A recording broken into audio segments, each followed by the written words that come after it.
नाज़रीन अस्सलाम वालेकुम। ज़ेड न्यूज़ टीवी चैनल में आपका इस्तकबाल है। मैं सलमान खान। तफसीली खबरों से पहले सुर्खियों पर नज़र डालते हैं। किसानों से धान की खरीदी, वज़ीर आला KCR का तारीखी फैसला। MLC के कविता का बयान। हैदराबाद के NTR मार्ग के करीब BR अम्बेडकर के मुजस्समे की तनसीब जारी साल दिसंबर तक हो जाएगी। मुजस्समे के कामों का वज़ीर KTR ने किया मुआयना।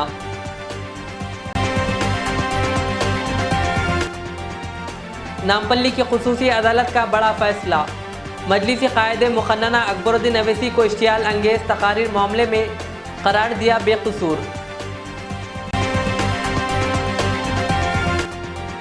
शमशाबाद एयरपोर्ट में दूसरे रनवे के क़याम की वज़ीर आला KCR ने दी मंजूरी।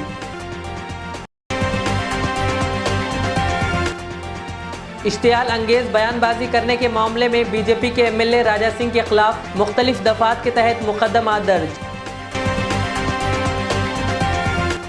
तलवार लहराने पर राज ठाकरे के खिलाफ नोएडा पुलिस ने किया मुकदमा दर्ज। अब पेश है खबरों की तफसील। तेलंगाना हुकूमत ने हैदराबाद के शमशाबाद इंटरनेशनल एयरपोर्ट में दूसरे रनवे के क़याम की इजाज़त दे दी है। इस सिलसिले में वज़ीर आला के चंद्रशेखर राव ने बताया कि रियासती काबीना ने शमशाबाद एयरपोर्ट में दूसरे रनवे के क़याम की मंजूरी देते हुए GMR कंपनी को रनवे के काम को फौरी शुरू करने की हिदायत दी। उन्होंने कहा कि शमशाबाद एयरपोर्ट रकबे में हिंदुस्तान का पहला बड़ा एयरपोर्ट है। इसका रकबा 5200 एकड़ अराजी है, जबकि दिल्ली एयरपोर्ट का रकबा 5000 एकड़ है। దేశంలోనే మొదటిసారిగా సివిల్ ఏవియేషన్ ప్రపంచవ్యాప్తంగా బాగా పెరుగుతూ ఉంది. ఇప్పుడు మన దగ్గర కూడా చాలా పెద్ద ఎత్తున పెరుగుతూ ఉంది. Now Hyderabad airport is the 4th largest airport in India. కోల్కతాను, మద్రాసును రెండింటిని, చెన్నైని రెండింటిని పక్కకు జరిపేసి number 1 is Delhi, number 2 is Mumbai, number 3 Bengaluru, number 4 Hyderabad. We are the 4th largest. భూభాగం దృష్ట్యా చూస్తే మనకు largest airport in India, larger than Delhi airport. ఢిల్లీది 5000 ఎకరాలు ఉంది, మనదేమో 5200 ఎకరాలు ఉంది శంషాబాద్ ఎయిర్పోర్ట్. సో వాళ్ళకి చెప్పిన ప్రకారంగా సెకండ్ రన్వే గురించి కూడా ఇమీడియట్ స్టెప్స్ తీసుకోమని చెప్పి GMRకి చెప్పినాం. మనకి ఇప్పుడు ఎగ్జాక్ట్లీ టెర్మినల్ ఏదైతే ఉందో, టెర్మినల్కి సదరన్ సైడ్లో ఒక రన్వే ఉంది, ఎగ్జాక్ట్లీ టెర్మినల్ మధ్యలోకి వచ్చి నార్త్ సైడ్ ఇంకో రన్వే వస్తుందన్నమాట. సో అది కూడా హైదరాబాద్ ఎయిర్పోర్ట్లో సెకండ్ రన్వే పనులు స్టార్ట్ అవుతాయి. ప్లస్ 4th లార్జెస్ట్ ఎయిర్పోర్ట్ కింద వచ్చాం కాబట్టి సివిల్ ఏవియేషన్ కోర్సెస్లో, సివిల్ ఏవియేషన్లో ప్రపంచవ్యాప్తంగా చాలా పెద్ద ఇండస్ట్రీ అవుతుంది కాబట్టి దాన్ని బ్రహ్మాండంగా ముందుకు తీసుకుంటాం. नामपल्ली की खुसूसी अदालत ने मजलिस के कायदे मुखन्ना अकबरुद्दीन अवैसी को इश्तियाल अंगेज तकारीर मामले में बेकसूर करार दिया। अवामी नुमाइंदों की नामपल्ली अदालत ने निर्मल और निज़ामाबाद में की गई तकारीर में मजलिसी फ्लोर लीडर अकबरुद्दीन अवैसी को बेकसूर करार दिया। अवामी नुमाइंदों की अदालत ने निर्मल और निज़ामाबाद में की गई तकारीर में मजलिसी फ्लोर लीडर अकबरुद्दीन अवैसी को बेकसूर करार दिया है। इस अहम फैसले के पेश नज़र पुलिस ने नामपल्ली कोर्ट कॉम्प्लेक्स और इसके अतराफ सिक्योरिटी के वसी तर इंतजाम किए थे। पहला मामला 2012 का है, जिसमें निर्मल टाउन पुलिस ने अकबरुद्दीन अवैसी के साथ साथ मजलिस के टाउन सदर अजीम बिन याहिया के खिलाफ मुख्तलिफ दफात के तहत मामला दर्ज किया था, जिस पर आज अदालत ने अकबरुद्दीन अवैसी के खिलाफ केस को साबित करने में नाकामी पर अकबरुद्दीन अवैसी को बेकसूर करार दिया। दूसरे मामले में अदालत ने 2013 में अकबरुद्दीन अवैसी की जानिब से निज़ामाबाद में की गई तकरीर में भी इनको बेकसूर करार दिया। इनके खिलाफ ताज़रात हिंद की मुख्तलिफ दफात के तहत निज़ामाबाद टाउन पुलिस ने मामला दर्ज किया था।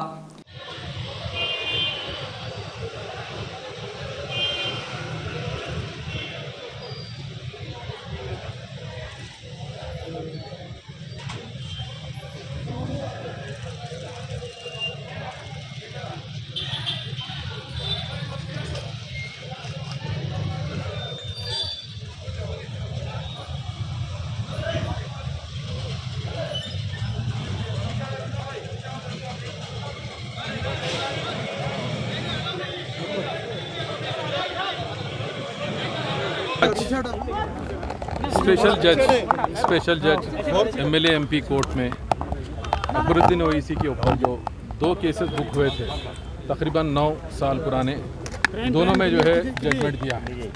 एक केस जो है निर्मल पुलिस का बुक किया गया हुआ था, जो निर्मल खुद इन्वेस्टिगेशन करी और चार्जशीट डाली, और दूसरा केस निज़ामाबाद ने बुक किया था, उसमें जो है इन्वेस्टिगेशन थोड़ा सा निज़ामाबाद पुलिस करी और माबाकी इन्वेस्टिगेशन CID पुलिस करी थी।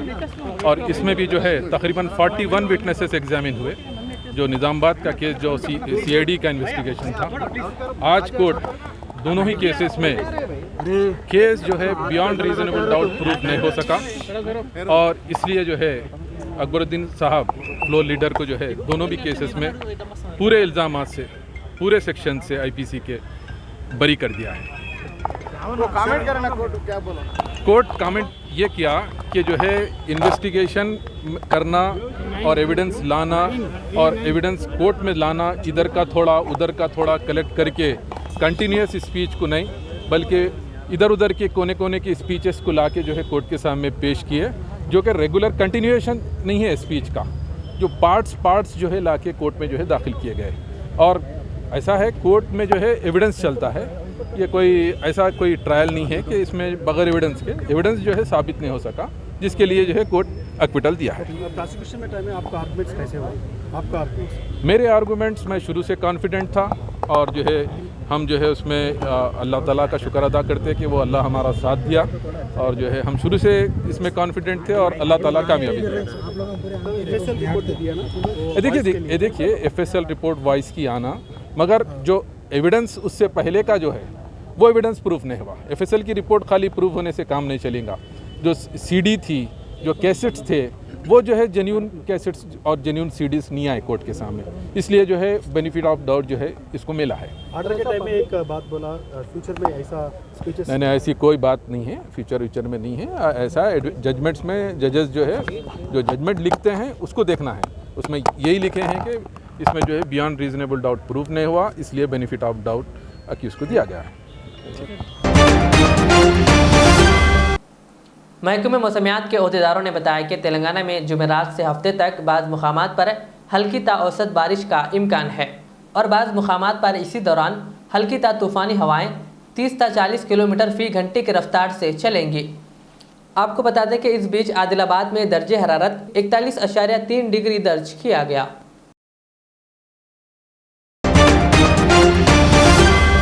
रियासती वजीर KTR ने वाज़ेह कर दिया कि शहर हैदराबाद के NTR मार्ग के करीब डॉक्टर BR अम्बेडकर के मुजस्समे की तनसीब जारिया साल दिसंबर तक हो जाएगी। उन्होंने अम्बेडकर के 125 फीट मुजस्समे के कामों का आज वजीर बहबूद के ईश्वर के साथ मुआयना किया। इस मौके पर KTR ने कहा कि अम्बेडकर का मुजस्समा नस्ब करने का काम गुज़िश्ता 8 माह से जारी है, और कहा कि वजीर के ईश्वर की निगरानी में वक्तन फ़वक्तन कामों का जायज़ा लिया जा रहा है। उन्होंने निशानदेही करते हुए कहा कि वज़ीर आला के चंद्रशेखर राव अम्बेडकर के नज़रियात पर अमल कर रहे हैं, और कहा कि अम्बेडकर के लिखे हुए आइन के ज़रिए ही तेलंगाना को रियासत का दर्जा हासिल हुआ है।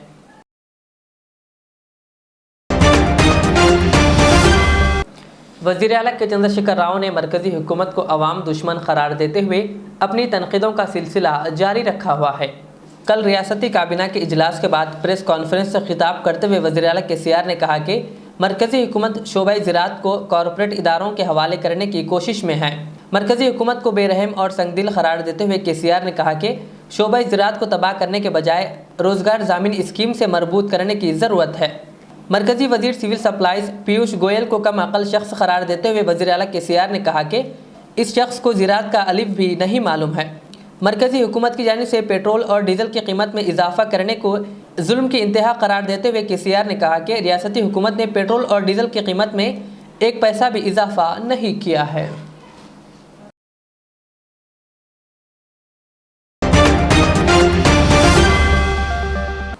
बीजेपी के गोशामाइल हल्के से रुकन असम्बली T राजा सिंह के खिलाफ शाह इनायतगंज पुलिस ने श्री राम नवमी शोभा यात्रा के दौरान इश्तियाल अंगेज तकरीर करने और तौहीन आमेज गाना गाने पर मुकदमा दर्ज किया है। Shah Inayatganj sub inspector police G Rajeshwar Reddy ने अपनी शिकायती रिपोर्ट में बताया कि वो पुलिस ओहदेदारान और स्टाफ के साथ रामनवमी शोभा यात्रा के मौके पर बेगम बाजार और छतरी नाका इलाके में बंदोबस्त ड्यूटी अंजाम दे रहे थे कि 8 बजे शब यात्रा मज़कूरा मुकाम पर पहुंची, जहां राजा सिंह ने अपनी तकरीर में एक फ़िरक़े के ख़िलाफ़ इश्तियाल अंगेज अल्फाज इस्तेमाल किए। पुलिस के मुताबिक राजा सिंह ने दोनों तबक़ात के दरमियान नफरत फैलाने वाली तकरीर की और एक मखसूस ग्रुप के खिलाफ इश्तियाल अंगेज बयानात दिए, जिस पर इनके खिलाफ मुख्तलिफ दफात के तहत मुकदमा दर्ज किया गया।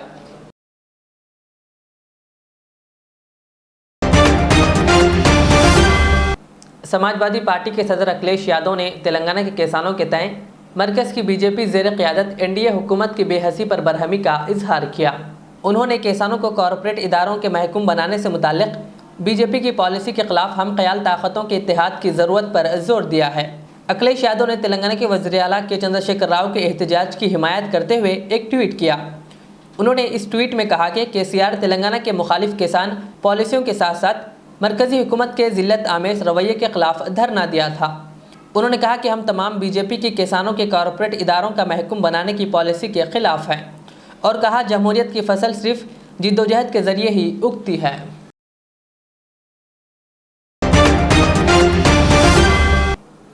टीआरएस के रुकन खानुसास काउंसिल के कविता ने कहा कि तेलंगाना मुल्क की तकरीबन 40% धान की पैदावार करता है और तकरीबन 61 लाख किसान धान की गैर मामूली पैदावार करते हैं और कहा मरकज़ी हुकूमत का ये फ़र्ज़ है कि वो रियासत की मदद करे। कहा मरकज़ से मदद हर रियासत का हक़ है। उन्होंने मीडिया से बात करते हुए कहा कि ये बात वाज़ेह हो गई कि बीजेपी हुकूमत मुखालिफ किसान है। के कविता ने बताया कि धान की ख़रीदारी के ज़िमन में रियासती हुकूमत ने मरकज़ी हुकूमत से कई मरतबा दरख्वास्त की, लेकिन मोदी हुकूमत ने हमारे मुतालबात और दरख्वास्तों को नज़रअंदाज करते हुए हमारे किसानों को मजबूर व बेहाल छोड़ दिया। कविता ने कहा कि मोदी हुकूमत की तेलंगाना के किसानों से धान की खरीदारी में नाकामी के बाद वज़ीर आला के चंद्रशेखर राव ने ऐलान किया कि रियासती हुकूमत MSP पर पूरी धान खरीदेगी। उन्होंने कहा कि ये अवामी लीडर का तारीख़ी फ़ैसला है। 40% of India's rice paddy is produced here from Telangana. That is why we are called the rice bowl of India. So we are not just called rice bowl of India because we do not produce much. Since the production is in that high quantity, we would need the help and cooperation from the central government to make sure that the central government takes notice of this issue. We've even given a dharna in Delhi, but unfortunately the corporate friendly and anti-farmer government that is there at the center today has not given any heed to our requests. So we have taken a decision that from the state budget, state government itself will procure all the paddy from the farmers. This is a bold decision. This is a decision made by our Honorable CM because he is very farmer friendly. Not only this, all our farmer policies are very unique and only taken up in our state and nowhere else in this nation. So my request today with the opposition, which is speaking about various things, is you should now build up pressure on the BJP government to make sure that they cooperate with the state governments who are producing more seeds, who are producing more paddy, who are more development and progressive ideology. Those states should be given incentives and supported. Maharashtra में मसाजिद से loud speaker हटाने का मुतालबा करके सुर्खियों में आए राज ठाकरे के लिए मुश्किलें खड़ी होती हुई नजर आ रही है। महाराष्ट्र नव निर्माण सेना चीफ राज ठाकरे के खिलाफ मामला दर्ज हुआ है। नोएडा पुलिस स्टेशन में राज ठाकरे के खिलाफ ये केस दर्ज किया गया। मुंबई से मुल्हिक थाने में राज ठाकरे की मंगल के रोज एक तकरीब थी जिसमें उन्होंने तलवार दिखाई थी।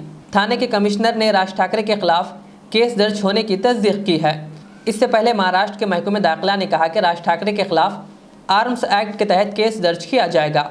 नौपाड़ा पुलिस स्टेशन के अंतर्गत मनसे की जो सभा हो चुकी है, इस सभा के मुताबिक कलम 425 आर्म एक्ट और IPC 34 अनुसार यहाँ नौपाड़ा पुलिस स्टेशन में गुना दर्ज हो चुका है।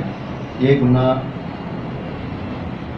राज ठाकरे साहब, मनसे के यहाँ के अध्यक्ष अविनाश जाधव और रविंद्र मोरे, इनके खिलाफ एक गुना दर्ज हो चुका है।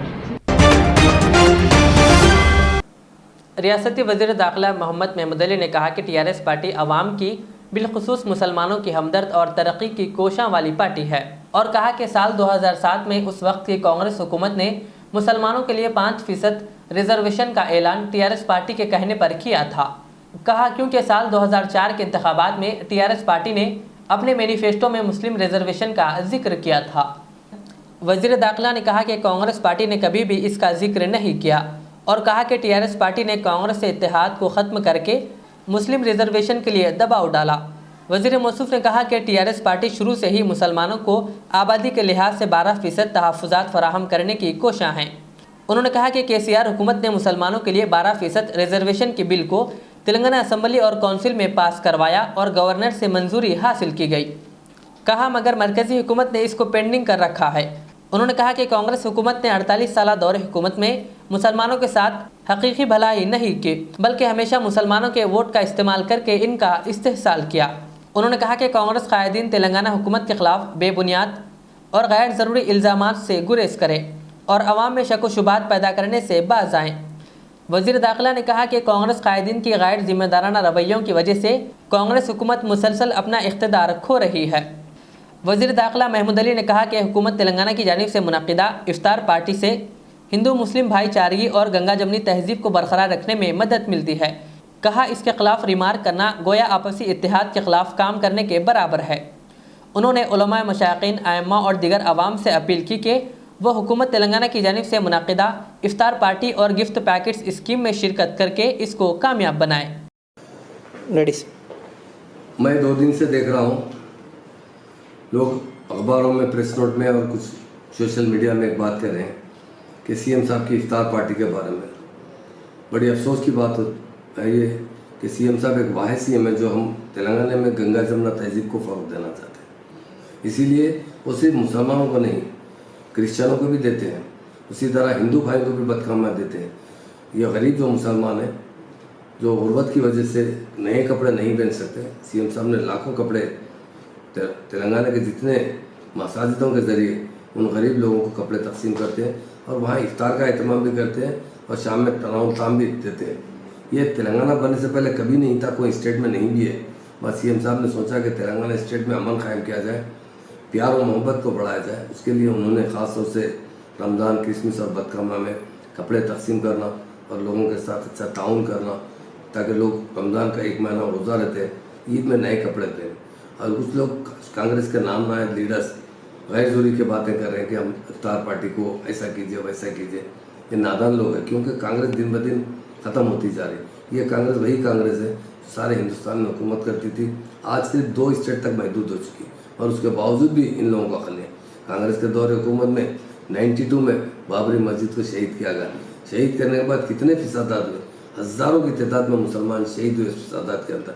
मगर तेलंगाना बनने के बाद कितना लैंड ऑर्डर कंट्रोल है यहाँ पे, एक भी फिसाद नहीं हुआ। इसी वजह से नहीं हुआ कि सीएम साहब गंगा जमुना तहजीब को फ़रोग़ देते हैं। ये लोग कभी उस गंगा जमुना तहजीब को फ़रोग़ देने की तरफ कभी गौर नहीं किया। आप जानते हैं हैदराबाद में जब भी कोई फेस्टिवल आता बराबर फिसादात होते थे, कर्फ्यू लगता था। और तेलंगाना बनने के बाद आज तक कहीं भी 1 मिनट भी कर्फ्यू नहीं लगा। लोग प्यार और मोहब्बत से रहते हैं। हमारे सीएम साहब को मैं दिल की गहराई से शुक्रिया भी अदा करता हूँ। उन्होंने यहाँ नहीं, सारे हिंदुस्तान के मुसलमानों के बारे में फिक्रमंद है, क्योंकि हिंदुस्तान में फ़िरका परस्ती बढ़ती जा रही है। उसे रोकने के लिए वो सबसे ज़्यादा आगे बढ़कर उसे लीडिंग लेते हुए उसे रोकने की कोशिश कर रहे हैं।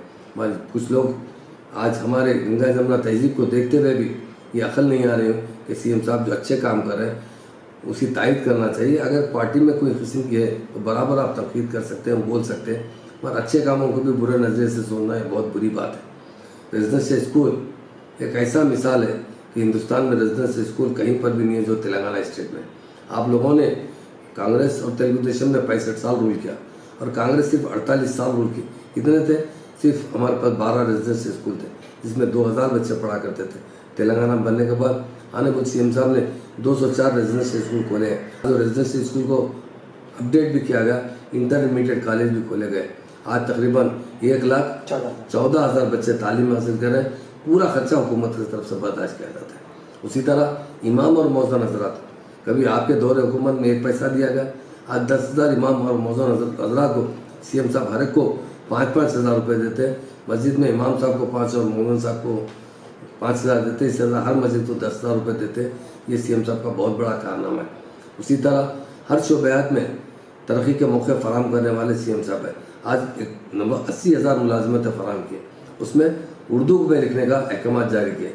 एक ही बात पूछना चाहता हूँ, कांग्रेस अपने आप को बहुत सेकुलर कहती है, मुसलमानों के दोस्त कहती है। आप बताइए, इतने 65 साल दौर में कभी भी सेकंड लैंग्वेज का मुकम्मल दर्जा दिया गया? तेलंगाना बनने के बाद सीएम साहब ने 10 डिस्ट्रिक्ट को 33 डिस्ट्रिक्ट किए। 33 के 33 डिस्ट्रिक्ट में उर्दू को सेकंड लैंग्वेज का मौका दिया गया और सेकंड लैंग्वेज का दर्जा दिया गया। सेकंड लैंग्वेज होने के बाद आज एग्ज़ाम के जितने एग्ज़ाम 80,000 से ज़्यादा एग्ज़ाम अपॉइंटमेंट किया जा रहा है, उसमें भी मौका दिया गया। उर्दू जानने वाले लोग उनका सवाल का उर्दू में जवाब दे सकते हैं। इससे हमारा परसेंटेज ज़रूर बढ़ेगा। 4% का पुकारा करते हैं, ख़ासतौर से एक लीडर है तेलंगाना के, उनका कभी बकवा वही रहता है। 4% उन्होंने दिए। 4% की बात बताना चाहता हूँ। 2004 के इलेक्शन में कांग्रेस और टीआरएस मिलकर इलेक्शन लड़े थे, मगर कांग्रेस के मैनिफेस्टो में रिजर्वेशन नहीं था। टीआरएस के मैनिफेस्टो के अंदर 12% रिजर्वेशन था। 12% इसलिए मुसलमान मैक्सिमम सब कम्युनिटी से ज़्यादा बैकवर्ड है, उनको ज़्यादा से ज़्यादा रिजर्वेशन। इसके लिए सोनिया मैडम से भी सीएम साहब ने नुमाइंदगी की थी जब हम उनके साथ थे, मगर बाद में जब हम हटने के साथ वाई राज रेड्डी साहब ने सोचा कि टीआरएस हमसे जुदा हो चुकी है, लिहाजा मुसलमानों को नज़दीक करने के लिए उन्होंने पहले 5% का ऐलान किया, बाद में 4% रिजर्वेशन को इम्प्लीमेंट किया। मगर मैं एक बात पूछना चाहता हूँ, अगर आप 4% भी दिए, अगर इसे पार्लियामेंट में पास किया जाता तो हमेशा के लिए मुस्तकिल रिजर्वेशन होता। आज भी अदालत के कश्मकश में पड़ा हुआ है, ये भी कांग्रेस की बहुत बड़ी गलती रही। और हम 12% का वायदा किए, ज़रूर 12% के लिए हम असेंबली में बिल पास किया, काउंसिल में बिल पास किया, गवर्नर से अप्रूवल कराया, और प्राइम मिनिस्टर नरेंद्र मोदी साहब को भी 2 बार नुमाइंदगी कर चुके हैं कि हमारे बिल को पास की। और हम जानते हैं कि जब तक बीजेपी हुकूमत रहेगी इस बिल को पास नहीं करेगी। जब भी मौका मिलेगा हमेशा कोशिश करेंगे, नुमाइंदगी करेंगे इसको पास करवाने के लिए। आपका डिमांड है कि 12% का क्या हुआ? अरे 12% की वजह से ही आपका 4% मिला, नहीं तो कहाँ मिलता था मुसलमानों को रिजर्वेशन। और आज तक हम उसे कायम रखे। हम वायदा करते हैं आपसे, जब भी हमको मौका मिलेगा, आज नहीं तो कल, कल नहीं तो जब भी मौका मिलेगा, पार्लियामेंट में जब भी मौका मिलेगा, हमारे एमपी ज़रूर इस बिल को प्रोड्यूस करते हुए उसे पास करने की कोशिश करें। हजरात से और हमारे जो भी मुस्लिम भाइयों से मेरी गुजारिश है, इससे गंगा जमुना तहजीब फ़रोग होता है। यहाँ पर बहुत से हिंदू मुस्लिम भाई मिलकर यहाँ ही नहीं की जाती, सारे तेलंगाना में की जाती। तो मेरी तमाम तेलंगाना के लोगों से गुजारिश है, इफ्तार पार्टी में आप शरीक हुए और इफ्तार पार्टी को सक्सेस कीजिए। और आपकी वजह से ही अमन कायम होता है। और इफ्तार पार्टी का एक ही मकसद है कि अल्लाह ताला से दुआ करें अमन की, भाईचारगी की और जो है तरक्की के लिए। और ख़ास तौर से हमारे सीएम साहब की जो स्कीम है, इसको जो फ़रोग दिया गया है, उसके लिए मैं उनका शुक्रिया भी अदा करता हूँ। और जो स्कीम लाते हुए मुसलमानों की तरक्की देना चाहते हैं सीएम साहब, और स्टेट को तरक्की याफ्ता बनाना चाहते हैं, उनको दिल की गहराइयों से मुबारकबाद देता हूँ। आखिर में सुर्खियों पर और एक बार नज़र डालते हैं। किसानों से धान की खरीदी, वज़ीर आला केसीआर का तारीखी फैसला, एमएलसी के कविता का बयान। हैदराबाद के एनटीआर मार्ग के करीब BR अम्बेडकर के मुजस्समे की तनसीब जारी साल दिसंबर तक हो जाएगी। मुजस्समे के कामों का वज़ीर KTR ने किया मुआयना।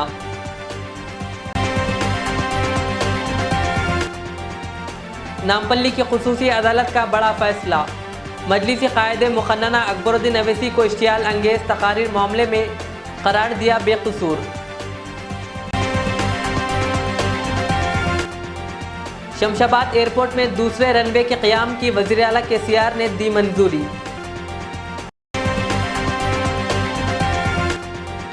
इश्तियाल अंगेज बयानबाजी करने के मामले में बीजेपी के MLA राजा सिंह के खिलाफ मुख्तलिफ दफात के तहत मुकदमा दर्ज। तलवार लहराने पर राज ठाकरे के खिलाफ नोएडा पुलिस ने किया मुकदमा दर्ज। ये थी आज की दिन भर की हमारी खबरें। मुझे इजाज़त दीजिए। हमारे Z चैनल को YouTube पर सब्सक्राइब, फेसबुक पर लाइक शेयर ज़रूर करें। अल्लाह हाफ़िज़। रियाज इस्लामिक स्कूल तालीमी मैदान में एक नया इनकलाब, इस्लामिक और मॉडर्न एजुकेशन की अजीम दरसगाह। 23 साल तजुर्बे के बाद तलबा और तालिबात के लिए रियाज इस्लामिक स्कूल पेश करता है हिफ्ज़ कुरान, नाज़िरा कुरान क़ायदे के अलावा नर्सरी ता 10वीं जमात तक की तालीम का बेहतरीन नज़्म। बच्चों के लिए हॉस्टल की सहूलत, मुस्तहिक़ तलबा के लिए खुसूसी रियायत, तलबा और तालिबात के लिए अलहदा क्लासेस के माकूल नज़्म, खुसूसी computer classes, hardware and software training. बच्चों में तहरीरी और तकरीरी सलाहियतों को उजागर करने के लिए हफ्तावारी प्रोग्राम, काबिल और मुशफ़िक़ असातिज़ा इकराम की निगरानी में बेहतरीन तालीम नज़्म। सुबह 8 बजे तक शाम 4:30 बजे दाखिले जारी हैं, उजलत कीजिए। Riyaz Islamic school, opposite lane, new SR petrol pump, Vattapalli, Hyderabad. HKJN furniture अब एक और नए ब्रांच के साथ Farid complex, Shastripuram, Owaisi hills line पर। याद रहे 40 साल से फर्नीचर की दुनिया में भरोसे का एक नाम, HKJN फर्नीचर। हमारे यहाँ नए डिजाइन्स का नया कलेक्शन मौजूद रहता है। आपकी ख्वाहिश के ऐन मुताबिक भी फर्नीचर तैयार किए जाते हैं। आली जनाब मोहम्मद नसीर चिश्ती साहब की जानिब से यतीम और गरीब बच्चों के फर्नीचर के लिए खुसूसी discount package. HKJN manufacturing showroom, हमारा पता Farid complex, Shastripuram, Owaisi hills line, Hyderabad. HKJN furniture.